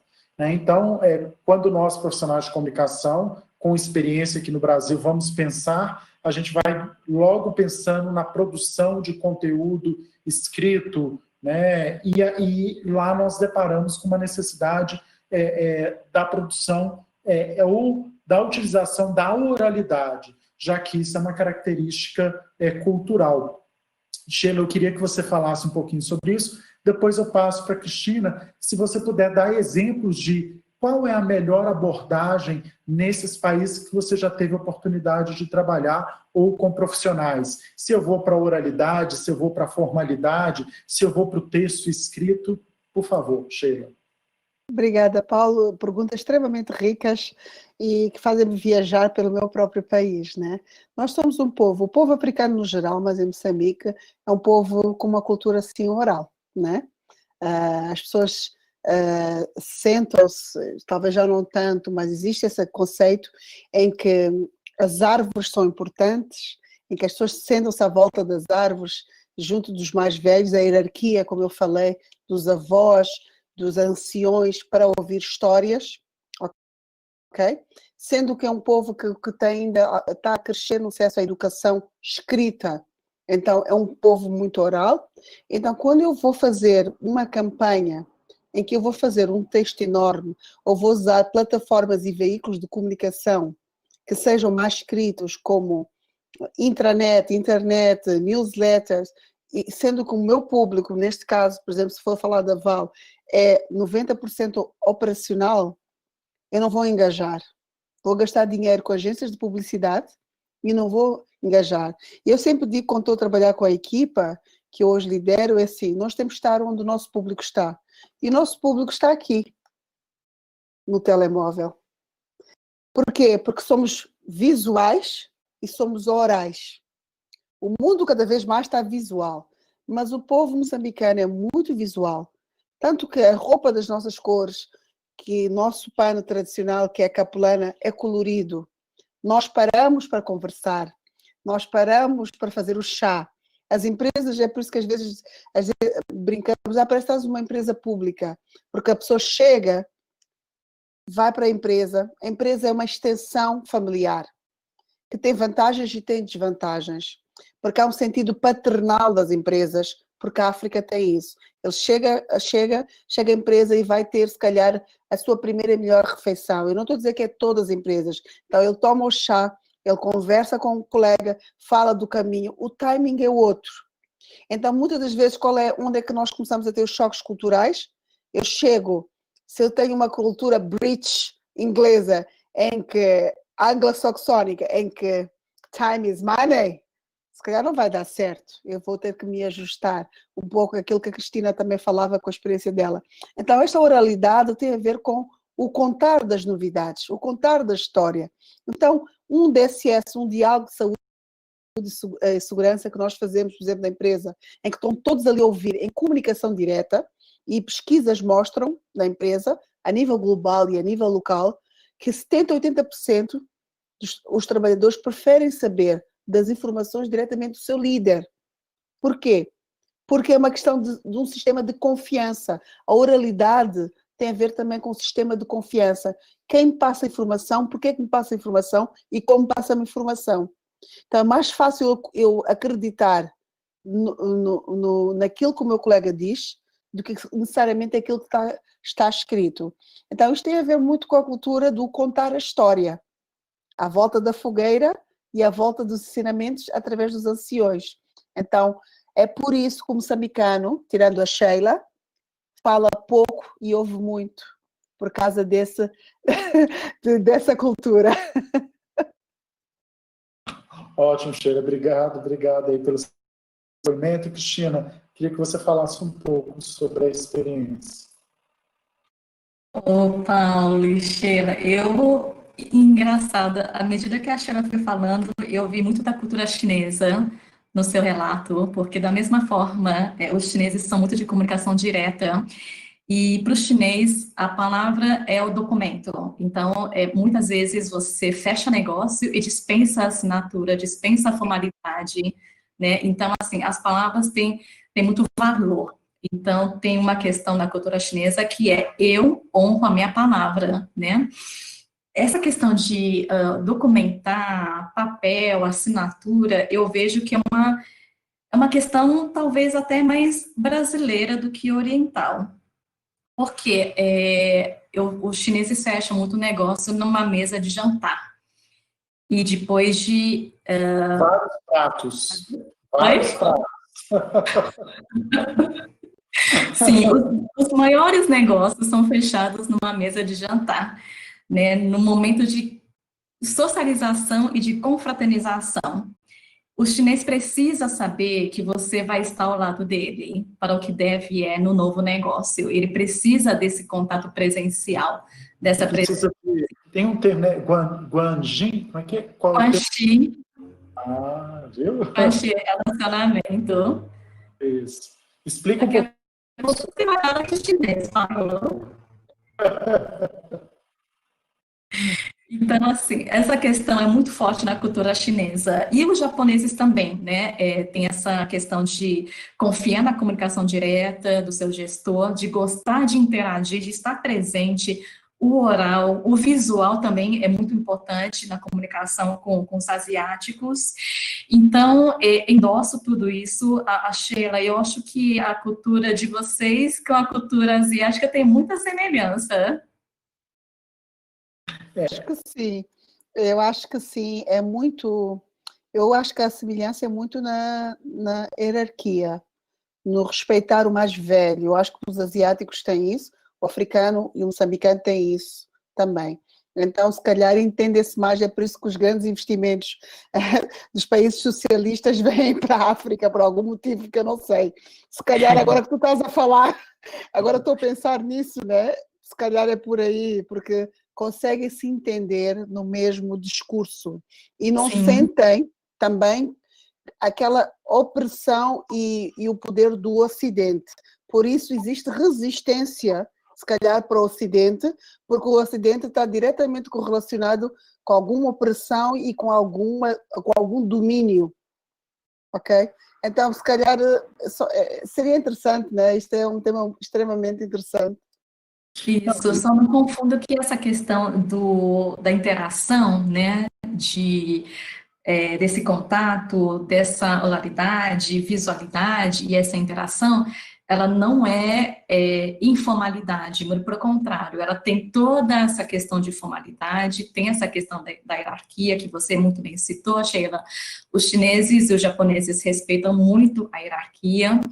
Em diversos momentos de reunião, só o chefe, né, a pessoa que tem um cargo mais alto, em geral, tem a idade maior também, só ele se pronuncia, só ele se expressa, os outros são seguidores, né, os outros estão lá para serem assessores dele, muitas vezes fazem anotações das reuniões, muitas vezes complementam uma observação, né, que ele vai falar em nome do grupo, mas quem oficialmente expressa em nome do grupo, em geral, é o líder da delegação. Então, tem essa questão muito forte. Mas, novamente, a comunicação com os asiáticos, ainda assim, é direta, visual, presencial, né, e de preferência numa mesa de jantar. Eu já passei por várias mesas de jantar em grandes negociações. Eu queria agora aproveitar para falar um pouco sobre pós-pandemia, né? Todos nós estamos passando por isso globalmente, mas como vocês veem relações públicas internacionais no momento pós-pandemia? O que vai mudar? O que nós vamos ter que aprender a fazer ou a mudar a forma de trabalhar? Sheila, você quer começar? Tudo bem. Bom, pós-pandemia, né? Vou tentar fazer um bocadinho de futurismo, como eu digo. Eu acho que já estamos num processo de mudança, né? Durante a pandemia. Penso que um profissional vai ter que, para além de ter aquela adaptabilidade e flexibilidade que eu falei na apresentação deste tal mundo VUCA, né? Este mundo volátil, certo? Ele tem que perceber que as coisas, o nível do controle reduziu e vai reduzir cada vez mais. Nós não conseguimos fazer grandes projeções. Vamos ter que ter sempre o foco. Este profissional vai estar muito atento, vai ter que desenvolver muitas habilidades, né? E as habilidades não são científicas académicas, elas são habilidades, na minha opinião, são mais experiências de várias áreas e matérias. Tem que ser um profissional que ele esteja atento para a comunicação, para a tecnologia, para a informação. Ele tem que se nutrir todos os dias de informação, né? Mas vai exigir também que ele consiga parar, porque este novo profissional, essa nova dinâmica está a gerar um novo processo de stress, de ansiedade. Porquê? Porque há muitas expectativas, né? Então este novo profissional vai ter que se reinventar um pouco na área de comunicação. Então vai ser uma comunicação, como já é atualmente, muito digital, muito tecnológica, mas mais humanizada. Porque a tecnologia, apesar de nos estar a colocar acesso a estas plataformas todas, este profissional vai ter que conseguir tocar nas pessoas através de um ecrã. Porque há muitas empresas que nunca mais vão voltar, se calhar, ou não estão do mesmo padrão presencial aos escritórios. Então, o desafio que eu acho, e eu tenho falado muito nos meus desenvolvimentos de conteúdo, de como eu, como profissional, quero ser conhecida, é alguém que faz uma comunicação humanizada. Eu não quero que seja conhecida como uma comunicação corporativa, institucional, organizacional. Isso talvez seja científico.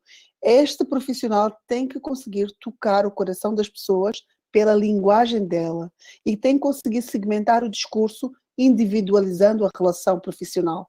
Nós falamos que tem que haver cultura organizacional, mas tem que haver respeito pela individualidade. Então, as empresas vão estar aqui num caminho, passo a passo, entre o individual e o organizacional. Então, eu acho que o profissional de comunicação tem uma grande tarefa, de facto, de trazer esta percepção de humanismo, de realismo, e que vai se perder naturalmente por causa das distâncias físicas, né? E recuperar a incorporação social, né? Então, eu acho que é o que se espera pós-pandemia, que é reinventar, é parar para reorganizar um pouco aquilo que será o profissional de comunicação ou qualquer profissão do futuro, humanizar relações. Gostei, humanizar relações. Já deveriam ser humanizadas, né? E não mecanizadas. Isso. E você, Cristina? Ô Paulo, eu tenho uma visão ao mesmo tempo semelhante, mas, por outro lado, um pouco diferente. Eu vejo que essa pandemia, ela nos faz refletir o quanto é importante uma atitude de uma única pessoa, quanto isso impacta no coletivo, que você não toma uma decisão e acha que os outros não vão sofrer, né, nenhuma influência, muito pelo contrário, que o coletivismo e o individualismo agora se misturam, né? Outra questão que me preocupa, na verdade, é o quanto a pandemia, ela polarizou a situação. A gente vive muito paradoxos, né? Eu acho que a humanidade nunca viveu tanto paradoxo quanto está vivendo nesse mundo, nesse momento da pandemia. Ao mesmo tempo em que nós estamos, cada um no seu ambiente, eu estou na minha casa, o Paulo está no Mining Hub, se eu não me engano, a Sheila provavelmente está na casa dela, e cada um que nos assiste está na sua residência. Ao mesmo tempo, nós estamos aqui, né, cada um no seu lugar, a gente nunca esteve tão conectado. E ao mesmo tempo em que a gente nunca esteve tão conectado, em que ao mesmo tempo o sentimento de solidão nunca aflorou tanto. Então, assim, essa questão do paradoxo me faz refletir muito. Eu acho que a gente vai entrar num mundo em que a sensibilidade vai ser primordial, vai ser chave para a gente ter sucesso. É você ter sensibilidade para o outro, sensibilidade para a situação em que você se encontra, sensibilidade de ver se aquela decisão, né, que aparentemente se efetivamente é só sua, se não vai impactar na vida do outro. Essa sensibilidade de comunicar o outro, de atingir o outro, de conquistar o outro, que vai fazer com que a gente tenha sucesso em tudo que a gente fizer. Ótimo. Muito bem colocado, Cristina. Totalmente de acordo. Né? Temos uma pergunta aqui do Venâncio, toda hora eu estou olhando aqui porque as perguntas chegam digitalmente aqui, né? O Venâncio Elias Córdoba, por que ainda hoje em dia muitas organizações não conseguem trabalhar estrategicamente com as barreiras culturais? E o Venâncio é do Panamá, fazendo essa pergunta para você, Sheila, e depois para a Cristina. Para ver, boa pergunta. Eu acho que a maior parte das empresas não consegue trabalhar com essa visão cultural, foi isso que ele falou, né? Isso. Porque existe uma visão muito puramente de negócio e pragmática da questão, ok? É um pouco indo o que a Cristina falou, falta aquela sensibilidade, né? E as empresas têm estado a perceber, as que não perceberem vão ficar para trás, literalmente, garanto, que precisam, quando eu falo desta humanização e dessa sensibilidade, elas precisam de facto respeitar o todo. Normalmente as relações humanas profissionais, as de negócio, elas são relações de poder. Como elas são relações de poder, é um pouco aquilo que a gente ouvia há muitos anos, né? Que é uma relação autoritária, hierarquizada, totalitária. E isto faz que muitas das vezes as empresas e as lideranças tenham dificuldades de exercer a sua comunicação direta. Por quê? Porque existem as linhas intermédias e as linhas superiores de poder. Se a liderança do topo, a administração da empresa, a gerência executiva, não tem uma visão globalizada, aculturada, da relação profissional, organizacional e de negócio, de facto não vai incorporar a cultura. Eu vou chegar aqui como uma grande empresa, uma multinacional, instalar-me e achar, porque eu venho com dinheiro, venho com os recursos materiais, físicos, né, e financeiros, que eu tenho poder de determinar como é que as coisas vão ser atuadas. E assim, muitas das vezes a gente ouve frases dizendo, pronto, olha, se não gosta, vai para outro lado, se não gosta, não fica. Isto há uma frieza de gestão. Então é por isso que empresas que ainda atuam dessas, elas não vão ter muito tempo em termos de sustentabilidade.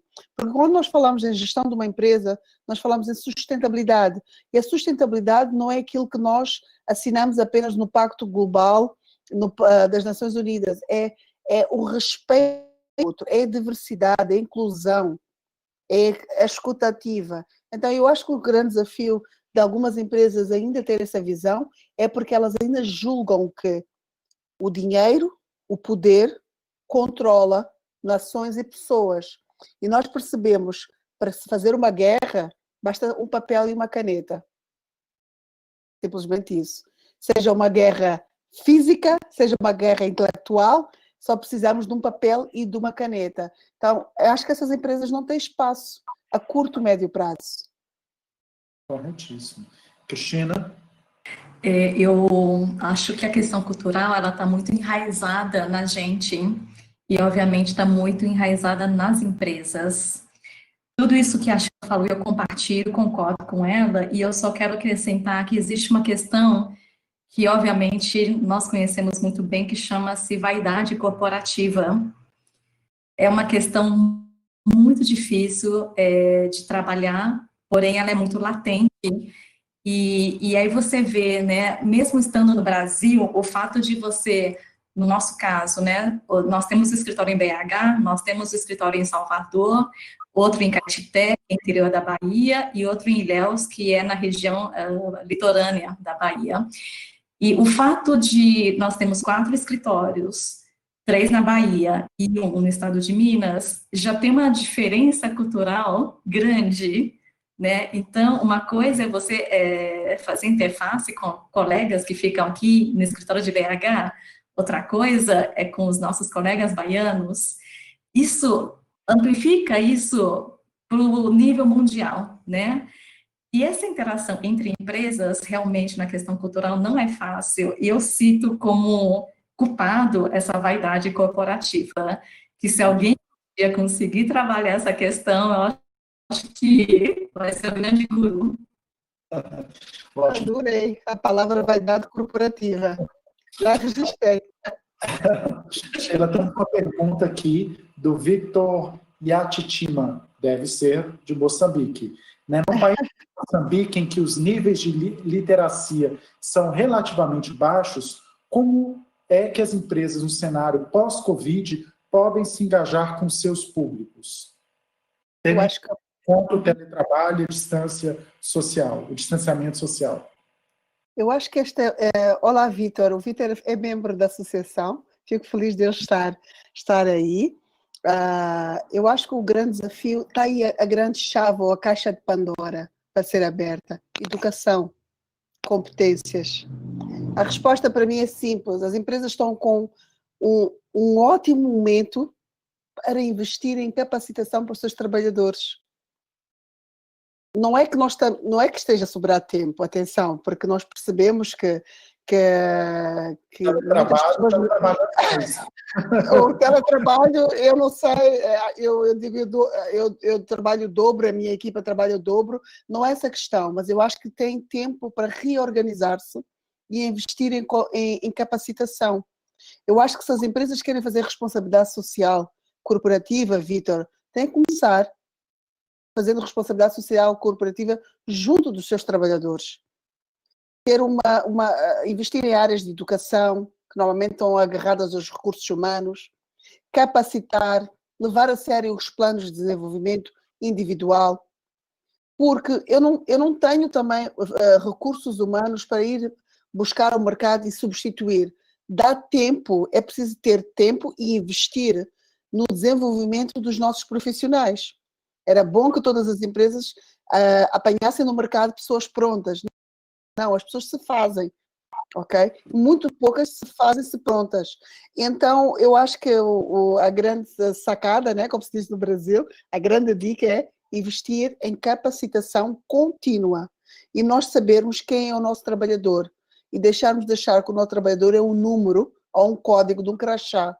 Eu tenho que conhecer o meu trabalhador, as suas dificuldades, as suas competências e investir nesse trabalhador. Então, eu vejo que é uma boa oportunidade nas empresas, mesmo com este cenário de educação, de fazer só mesmo para terminar, nós temos os desafios de educação, como o Vítor falou, mas existe trazer, por que não importar ou produzir uma educação e uma formação visual que nós, moçambicanos, vamos conseguir perceber? Oral, visual. Eu acho que está aí, para alguma empresa que estivermos a ver, um potencial de produzir conteúdo nesse sentido. Ótimo. Estamos chegando ao fim. Eu queria passar a palavra para a Cristina, para os comentários finais, depois para a Sheila. Por favor, Cristina. Só complementando essa questão que a Sheila comentou agora, que às vezes, muitas vezes, aliás, investir em educação não custa caro. Você tem várias formas, né, de aperfeiçoamento. Você pode fazer benchmarking, você pode fazer treinamento com seus colegas, né, on the job training. Tem várias formas. E hoje, eu acho que assim, a gente tem que tirar muito proveito dessa situação da pandemia, que eu vejo que as pessoas estão muito mais abertas e disponíveis a compartilhar conhecimentos, né? Abriu, digamos, um portal de generosidade e assim, você consegue acessar muito conhecimento, muitas vezes sem desembolsar. Então, assim, tem muito curso disponível, tem muitas pessoas que estão disponíveis a compartilhar seus conhecimentos, suas vivências, façam proveito disso. Eu acho que o pessoal que nos ouve está no momento né, da academia em que eles estão absorvendo muitas informações. Aproveitem esse momento que vocês têm tantos sites disponíveis, tantas plataformas liberadas para acesso gratuito. Ou seja, investir em carreira é um ativo seu, para sempre. Então, façam isso. Sheila, por favor, para a gente finalizar. Primeiro, agradecer a oportunidade mais uma vez a todos que nos acompanharam nessas 2 horas, mais ou menos, 2 horas e 30 minutos. A ti, Paulo, a Cristina, que adorei conhecer, a Luziana, a UFMA e a todos que nos assistem do Moçambique, e dizer que nós somos os únicos agentes de comunicação da nossa vida. Então, para termos uma comunicação efetiva, que ela de facto agregue valor, temos que começar por nós, né? Temos que nos conhecer, as empresas têm que se conhecer, os profissionais têm que se conhecer e têm que, de facto, potencializar esta ferramenta para não só ficar com conhecimento para si e partilhar para os outros, né? Eu acho que só com educação, só com persistência, e mais uma vez aquela frase, comunicação é frequência e repetição. Vamos persistir naquilo que é importante para a área de comunicação e, de facto, trazer esta matéria para outras plataformas de discussão e, de facto, fazer com que o nosso país, neste caso Moçambique, se desenvolva, porque, de facto, há muitos bons profissionais, só precisam de uma oportunidade. Ótimo. Muito obrigado, Sheila. Obrigado pela sua disponibilidade, por compartilhar esses conhecimentos com os participantes aqui do evento. Cristina, um agradecimento em dobro, né? Te peguei, assim, no pulo, te coloquei aqui no fogo, mas foi, assim, um prazer poder conversar com você, ter a oportunidade dessa conversa sua, com a Sheila, com os nossos participantes. Eu acho que você agregou muito, trouxe um olhar, né, diferente, né, um olhar de experiências. Você, que profissional de RP, que já trabalhou em tantas empresas e com tantas experiências multiculturais, pôde trazer para nós e para esse seminário, para essa oportunidade, né, esse congresso internacional. Então, muito obrigado por vocês, por compartilhar. Eu acho que nós poderíamos aqui quase escrever um livro do que foi falado. Falamos das diferenças de cultura, falamos da questão do idioma, conversamos um pouco sobre a diferença de informar e comunicar, conversamos sobre as características de cada país, se é oral, se é mais próximo, se é mais distante, se tem hierarquia, se não tem. Falamos de como nós, comunicadores e profissionais da área de relações públicas, temos que conhecer um pouco mais sobre sociologia, antropologia, sobre os idiomas, né? Não é simplesmente falar o meu idioma, eu tenho que me esforçar ao máximo para também falar outros idiomas, né? Falamos um pouco como temos que ser estratégicos, né? O pensar global e o agir local, né? Falamos sobre o papel da liderança e como nós também temos que estar ligados a essa liderança e na mesa de decisão. Esse assunto também foi falado um pouco mais cedo, na mesa de abertura. Falamos sobre o conhecimento dos negócios. Então, se eu trabalho no setor automotivo, eu preciso entender do negócio. Se eu trabalho com TI, se eu trabalho com mineração, ou se eu trabalho com educação, tudo isso é importante. Adorei o chá, né? O conhecimento, habilidade e atitude, já está aqui registrado. Sheila, muito obrigado. Crise, como vocês bem falaram, a gente pode deixar para um outro painel, talvez uns 3 dias de debate, fazemos aí uma maratona, porque é muito profundo e muito importante, né? Destacamos aqui a necessidade da ética, né, e da integralidade. Hoje em dia, isso pode parecer não é necessário, mas hoje em dia, mais do que tudo, isso é necessário. E os profissionais que souberem trabalhar com integridade e com ética terão sim um diferencial perante os outros.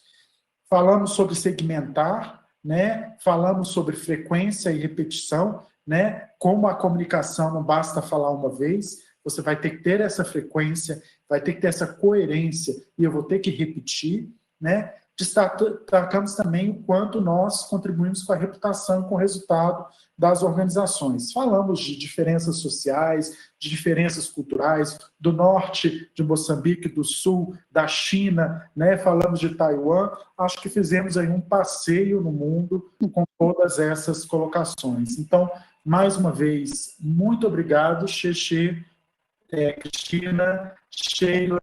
Muito Canimambo, aqui é Canimambo. Prazer enorme. Obrigadíssimo pelo convite. Adorei, Sheila. Obrigada, Cristina. Pode procurar no LinkedIn. Eu disse, adorei a Cristina.